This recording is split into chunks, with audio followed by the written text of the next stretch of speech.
Hello, welcome to our live stream, Be the Boss of Your Money. I'm Mitch Goldberg, your host, and I want to thank you so much for joining us today. You know, this show is about financial literacy. That's why it's called Be the Boss of Your Money. We're with the wealth management firm Client First Strategy. And as you know, we talk about financial literacy, financial education all the time here because we want our viewers to be better prepared for their financial future. Speaking of that, I have a very special guest.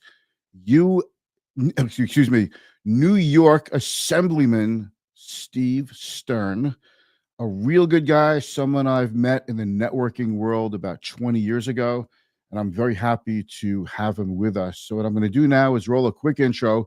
We're going to talk about financial literacy, what his plans are for helping bring more financial literacy to our schools, our youth. We'll talk about what he's doing for veterans as well. We're going to talk about what he's doing for fentanyl, and I know he's got some legislation for that, and a few other important things. And of course, we're going to talk about Medicaid and some agencies. And this stuff all really impacts everybody, but in particular, he's our local congressman, our local assemblyman, so I really want to speak with him. So here's the intro. Stick around. This is going to be good. Please ask your questions in the comments, and if you don't mind, give us a thumbs up, like it from whatever mode you're watching on. It helps spread the good word about the work we're doing here, and it'll help your friends, your contacts learn something special that we're going to cover today. Here we go.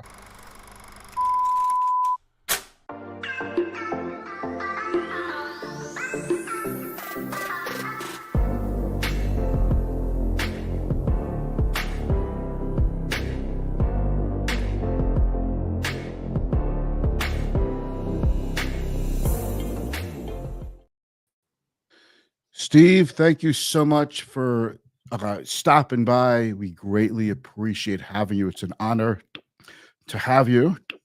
So just so everybody knows, Steve is an attorney by training. You do elder law, correct? That's right.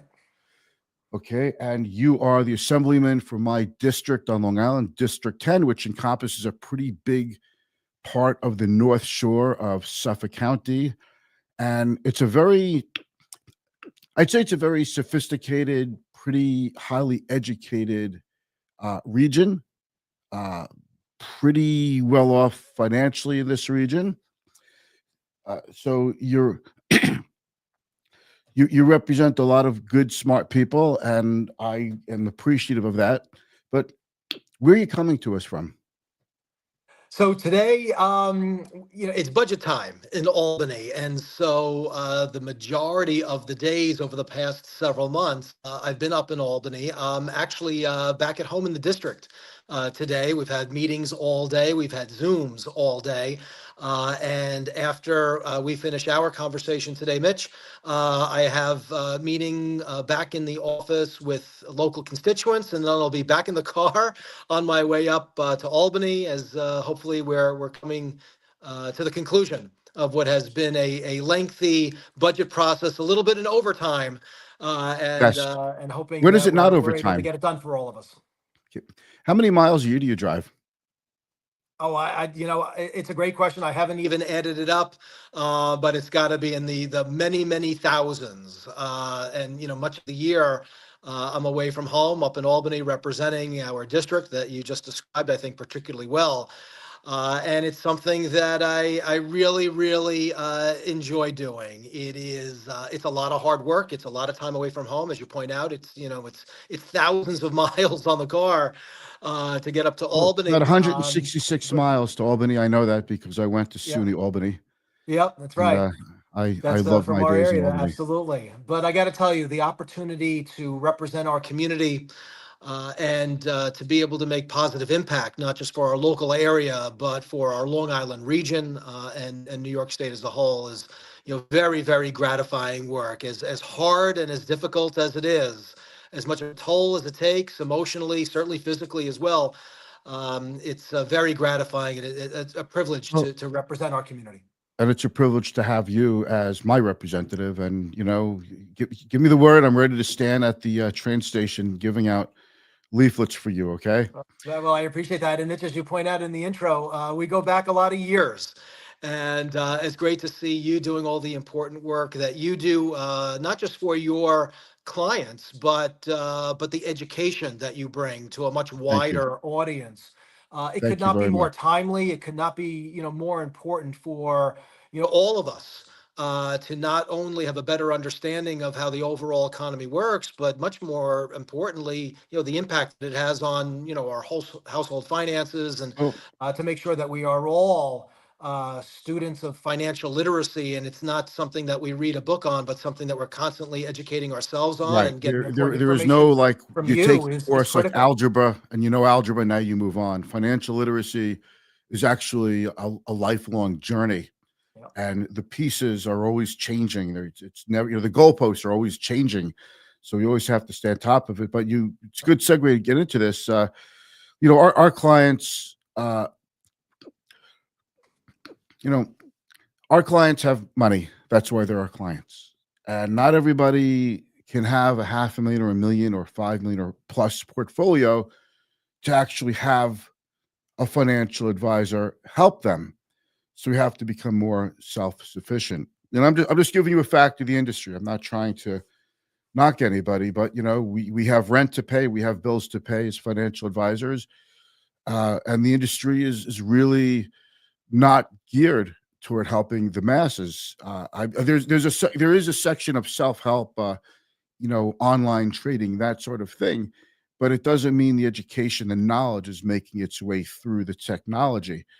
So I think the sooner people start to learn about financial literacy, the better off they're going to be, because statistics say something like less than half of the nation has $400 for an emergency fund. Less than half of all people have enough money to pay for one full month of expenses if they were to lose their job.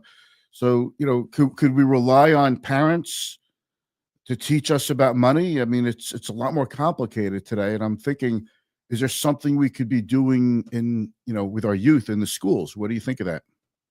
Well, I couldn't agree more. In fact, there is legislation pending right now in the state legislature that would ensure that financial literacy is taught in the schools as a requirement.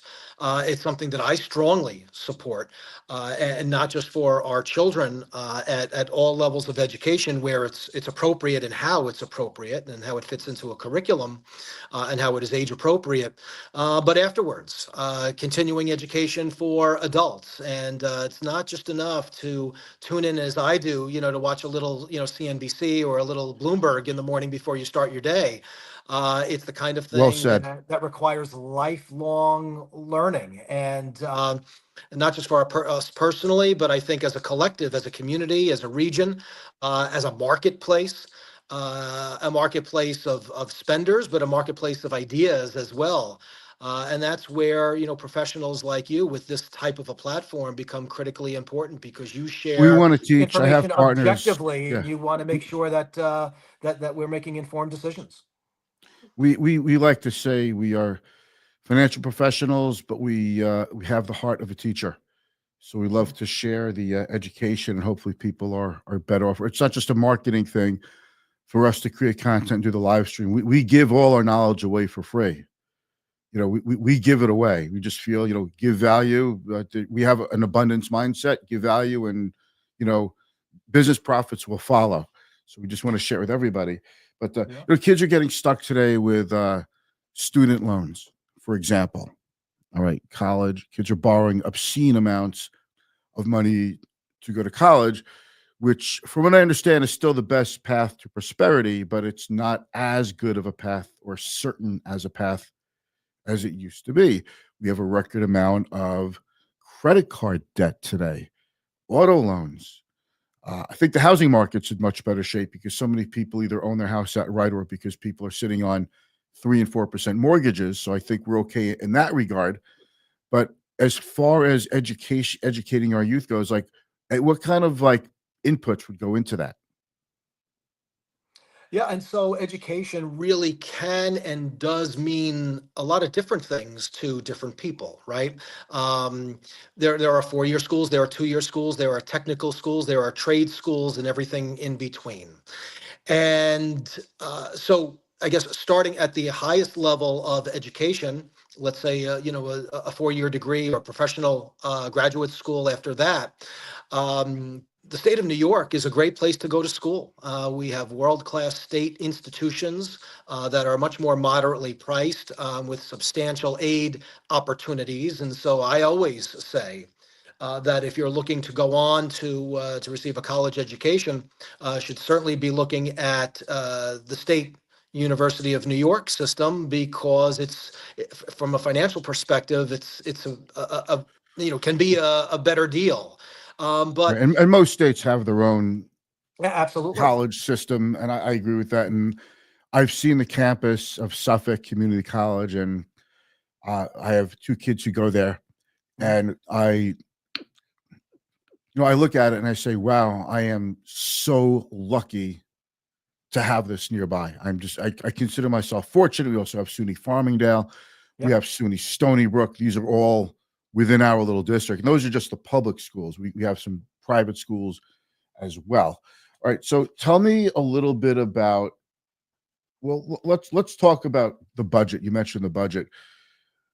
You're working with all the assemblymen and the state senate and Governor Hochul to get this budget passed. What is that looking like? Are we going to see cuts? Who's going to be upset? Who's going to be happy? Well, I think it depends on who you ask and when. So many of the issues that we're getting through right now, it's interesting because you would think that as a part of the budget process that it would be a battle among parties. In New York State, it's not really like that. Much more of the battle is between the various regions of the state. I'm a very, very proud Long Island representative. I wear Long Island on my sleeve. Up in Albany, everybody knows when Stern walks by, that's the Long Island guy. You were And an so Islanders jersey or a I might as Rangers well be. jersey? I'm a big Islander fan. Okay. I always say, I'm a very proud Islanders fan. I don't know if I'm happier because of it, but I'll always bleed Islander blue and orange. But as a Long Island representative, part of every single day, I am working hard to make sure that we get our fair share. And that is because Long Island sends up an awful lot more to Albany than we get back, and that's true of New York State with our federal government as well. And so, a big part of every day as we go through the budget process is making sure that if we are going to send our dollars up to Albany, that we are getting back our fair share. And what does that mean? It's critically important to maintain a world-class education for our children and to make sure that the dollars that we send to our state government come back to us, creating and maintaining that world-class education for our children here locally. That is true in our healthcare, that is true in our infrastructure, and we work with so many outstanding, and you're very well familiar with them, I'm sure your viewers are as well. So many of the outstanding not-for-profit organizations, trade associations that play such a pivotal role in ensuring uh, that policy is implemented with as much efficiency and as impactfulness as is possible. We are constantly bringing the dollars back and working with local leadership to make sure that those decisions on how the dollars are spent and how they're done so efficiently as possible are done as at a close to as local level as we can get. So not only am I working hard to make sure that through our budget process we're bringing back the dollars, but that we are making as many of those decisions as we can locally, because I'm a big believer in Long Island local control as well. If you don't make the decision, somebody will make it for you. Well, Mhm. I have a question here absolutely. from Rob Ciato. He is well, you know what? I'm going to actually go a different thing here because this might be a similar question from my friend Amy. Uh, do you support the target inflationary increase in direct support wage enhancement that many DD agencies have advocated for in the governor's budget? Many agencies that support people with disabilities have been advocating a lot for this. Amy is with an agency, ACLD, and my son is actually a resident of one of the ACLD homes. So this is definitely a topic that is near and dear to my heart. Yeah, mine as well. I'm very, very familiar with the ACLD and the wonderful work that they do for so many of our loved ones with special needs. And as you point out, I'm an attorney by trade. My entire professional experience has been working with and for our older neighbors and our loved ones with disabilities. And so these are the issues that I care deeply about and are always at the very top of my priority list. And the men and women who provide the services uh, truly do, much of God's work.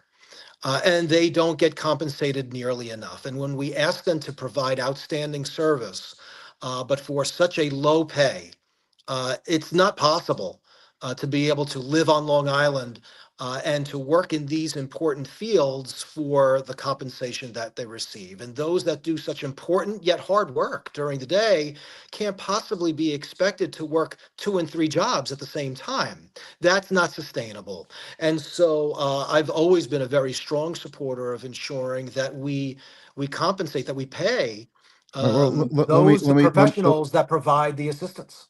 let me bring you this. And so, my friend Rob at ACLD, he's the actual CEO of the agency.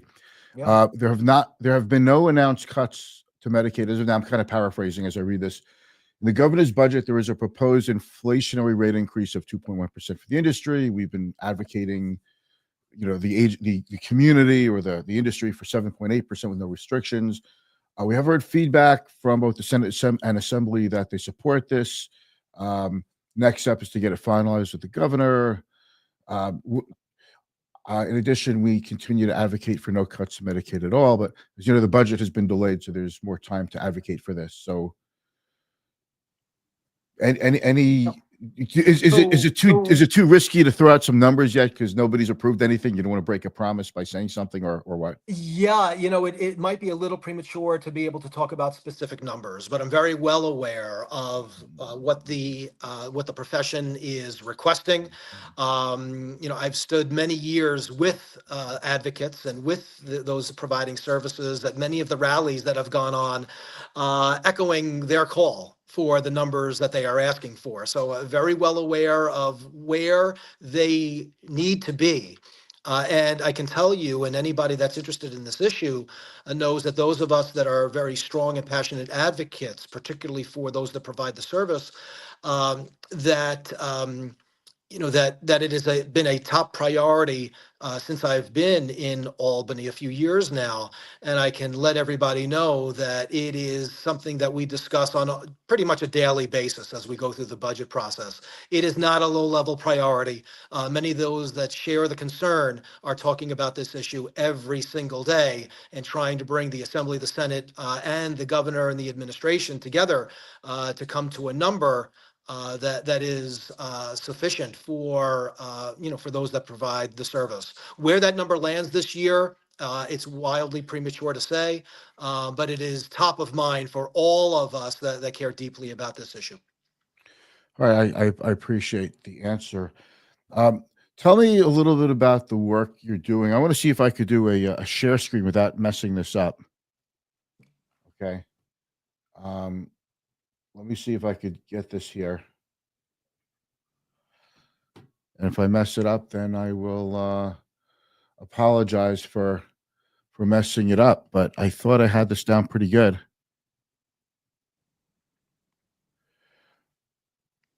All right, here we go. Let's see if this works. All right. I took myself off, but I'm kind of sharing the screen. It's not quite the way I wanted to do it, but this is, I'll tell you what I'm looking at. This is your name sponsor. This is for the Veterans Services, relates to veterans healthcare, creates a veteran healthcare review. Tell me about this. You do a lot of work for veterans, and a few of my friends have mentioned that to me when I told them I'm having you on, and I kind of knew about it already. So thank you. Oh, sure. It's like I said, it's been my privilege and my passion to work with and for so many in our community, but particularly our veterans. I'll tell you, Mitch. Uh, Suffolk County is home to the largest number of veterans in all of New York State. If you take Suffolk County and Nassau County and combine, we are number 2 in the country, which we should all be very proud of.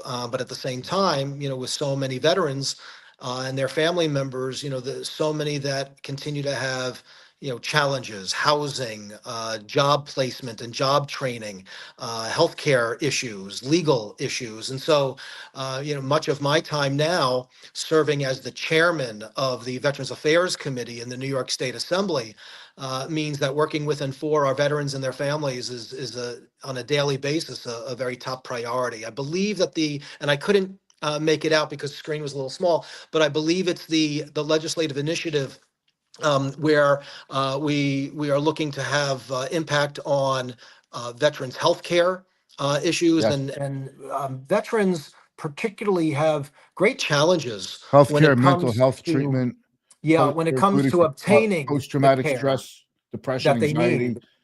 Yeah. So the problem that so many veterans face is, do they go to the VA? Do they not go to the VA? Do they go to a personal physician?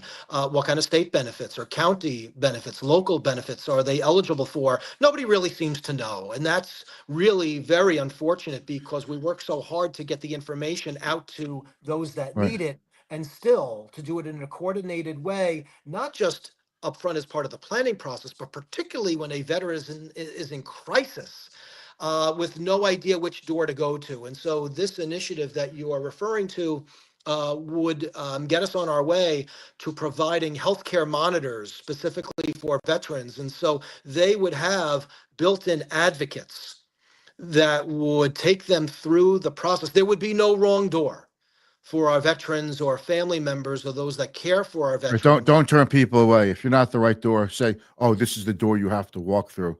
Yeah, But don't exactly. just And turn so people. this legislative initiative would provide that service and to do an upfront analysis on the type of healthcare that he or she might need given the situation, and then give that veteran the resources to take them through that process from beginning to end, and have someone be able to be right there at their side who has familiarity with the process, knows where those right doors are, and to be able to take them through unimpeded. That's the only way that I know of in working with so many of our veterans along the way that rely on someone that knows the process, and in most situations can be a veteran themselves, because the models that always work best for our veterans that have been quantified to be successful have been peer-to-peer programs, and that's the type of service that this would provide. Okay, I'm in a networking group called Long Island Elite. I'm sure you've heard of them. I have. I hate the name. There's nothing elitist about it. It's just somebody picked the name 20 something years ago. I've been in the I group for over 20 remember. years. Yeah, sure. Okay. But we just raised money for a pause of war in Suffolk County. Yeah, great And organization. we raised over 6 figures for them. And we fell in love with the organization. And our members continue to support the organization as well.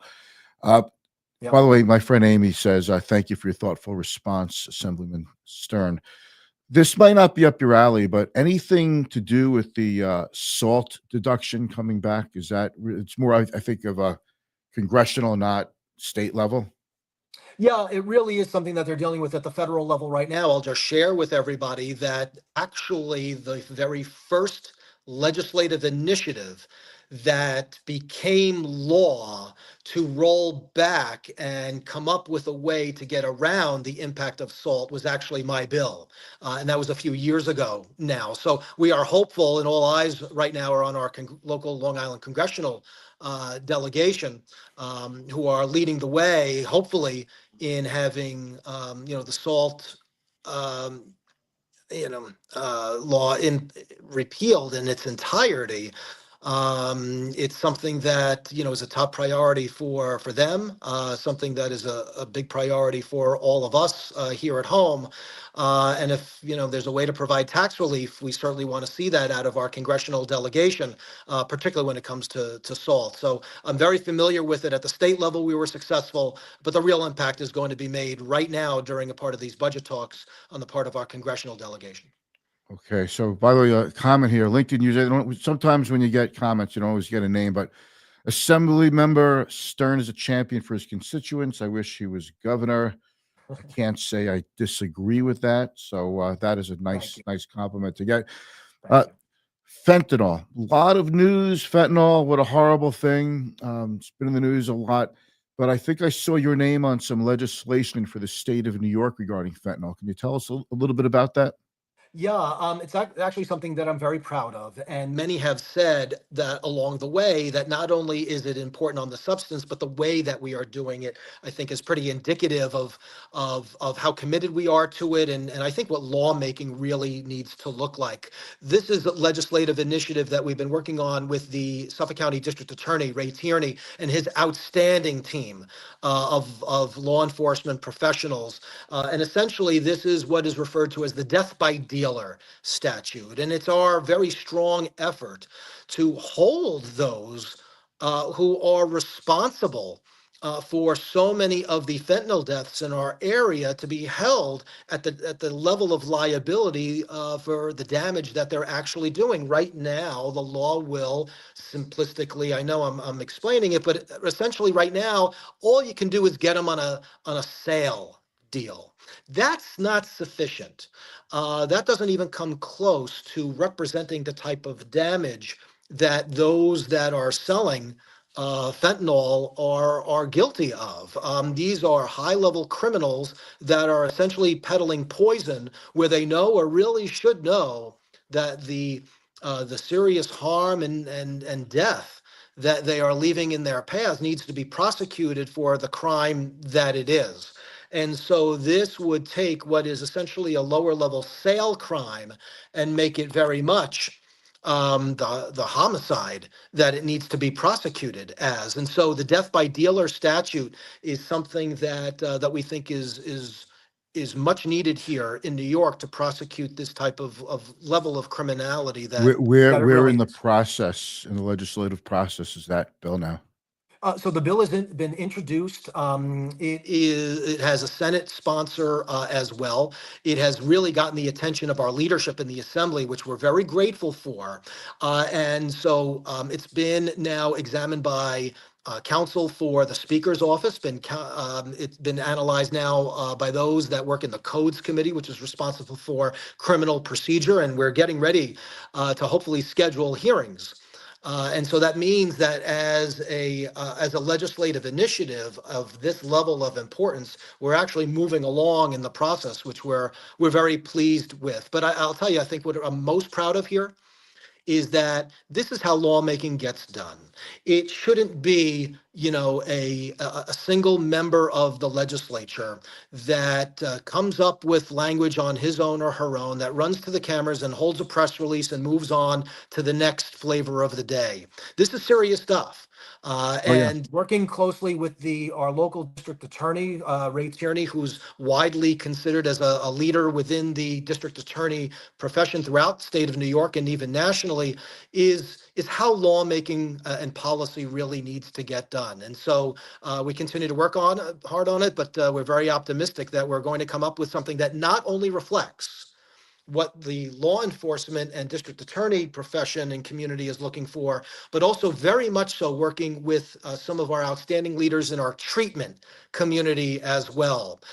This is not just a hammer coming down on criminality, but doing it in a way where it strikes the balance between law enforcement and the treatment community as well, recognizing that there is no community, Mitch, on Long Island that has escaped the scourge of drugs and fentanyl in It's particular. And I'll affected just my leave. community. It's affected every community. It's taken its Absolutely. And toll, I'll share with you just one resources, statistic emotions, certainly. And that I cite here, which is really important. So many of us are concerned about gun crimes. In Suffolk County, gun crimes last year took approximately 20 lives. Fentanyl and drug overdoses, 423. That's why this is such an important issue. 423 families, 423 funerals, 423 stones, caskets. It's devastating. I Absolutely. want to move on to something else. How come you don't have a YouTube channel? I mean, I watch YouTube from time to time. Yeah, I guess there is no Stern YouTube channel. Perhaps there should be, but I got to tell you, coming on shows like yours is something that I enjoy much more. I enjoy the give and take and questions. Yeah, certainly social media is something that we're constantly looking to improve upon. But I would also say this, that while, we're always looking for ways to get a message out, at the end of the day, I really enjoy meeting with constituents one-on-one at their doorstep, on their porches, have them come into the office, have them visit us up in Albany, seeing them, at the Stop and Shop where I do the food shopping for the Stern family, and out at the Little League field. I find that kind of one-on-one is always of the greatest impact. And I always say this too, Mitch, that by far, Stern initiatives that we come up with in Albany, I always say are brilliant legislative initiatives. But I can tell you that by far, those ideas, the best ideas, come from my neighbors, and it's through conversations like this one. All right. Well, I'll end it there. That's a great way to end it. Thanks so much, Steve. I greatly appreciate it. Where can we find you? Your website is just Google Steve Stern, New York Assemblyman. You'll find Steve's website there, resources, ways to reach out. And lastly, a special thanks to Elizabeth in your office for helping set this up. Yes, thank you. Thank you. She does a wonderful job for us. And Mitch, again, as I said earlier, thank you so much for all you do. Sharing, so much information and being a true educator is invaluable. And particularly today where, there's so much information coming out us from so many different directions and not all of it accurate. I know that I and your viewers really appreciate how you share the information to make all of us better consumers. Thank you. All right. Take care, and I hope to see you, running around the district soon. Okay. Will do. Look All forward right. to it. Thanks so Stay well. much. Bye. You too. Bye-bye.